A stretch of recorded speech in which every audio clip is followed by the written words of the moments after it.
Welcome to Sightings. I'm Tim White. The alleged crash of an extraterrestrial spacecraft near Roswell, New Mexico has become the touchstone of modern ufology. Hard evidence remains elusive as years of speculation and theory have all come up just a little bit short.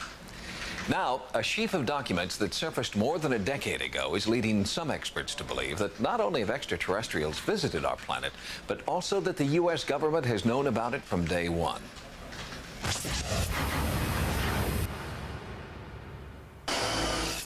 If one accepts for even a moment the premise that we've been visited, that an alien was here, that bodies have been found, there would have to be a control group established to examine, understand, and determine what the makeup of it is and what the motivations are and what our vulnerability is. UFO investigator Jamie Chandaray believes that proof of just such a group does exist in the form of authentic-looking documents sent to him on film in December 1984. The film, whose sender is unknown to this day, contained astounding images, pages from a 1952 briefing document meant for President-elect Dwight D. Eisenhower.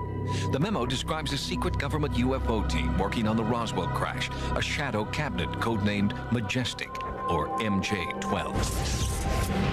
This document also informs Eisenhower about the discovery of wreckage and alien bodies near Roswell, explosive revelations delivered to Chandaray by an anonymous source.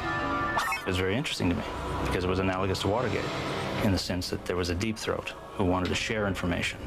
And ultimately that process led to the arrival of the MJ-12 documents.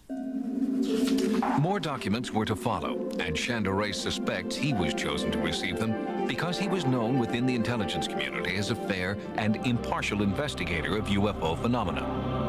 I'm a skeptic. You have to be a skeptic. You can't simply buy out. This isn't a belief system. It has nothing to do with the belief system. It isn't a religion. That's not what we're dealing with. If it exists, then there's a way to prove it. And that's what the game is all about. Physicist Bruce Maccabee believes the MJ-12 documents are significant, but he's holding out for hard evidence. You can have sightings up the wazoo. You can always get an expert to explain it, even if he has to hoke up an explanation. Now, if MJ-12 is real, their main problem was keeping track of the hardware so that we could study it, learn it, without letting the absolute proof get out.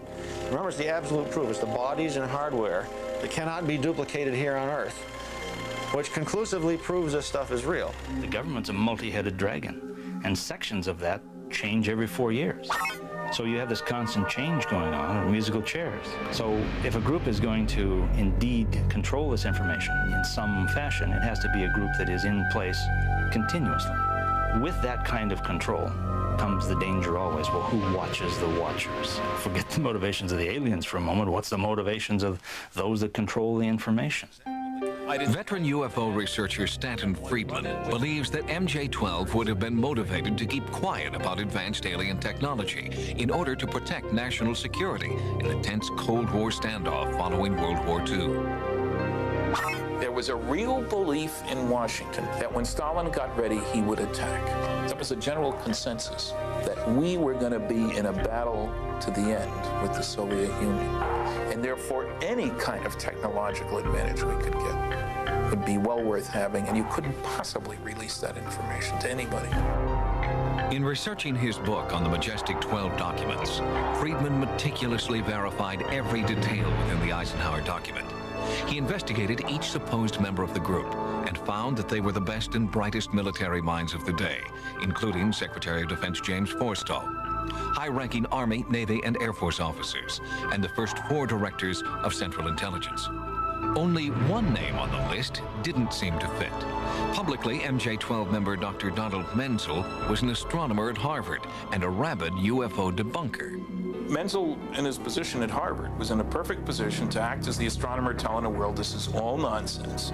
Nothing to do with anything. This isn't real. We've got explanations for everything, which is what he did say. And I have found that his explanations are just plain wrong when you analyze them carefully. As a matter of fact, you get the impression that here was a top-notch scientist treating this subject totally unscientifically, trying to think up anything that he could do to snow the public, as it were, with an explanation, even if it made no sense.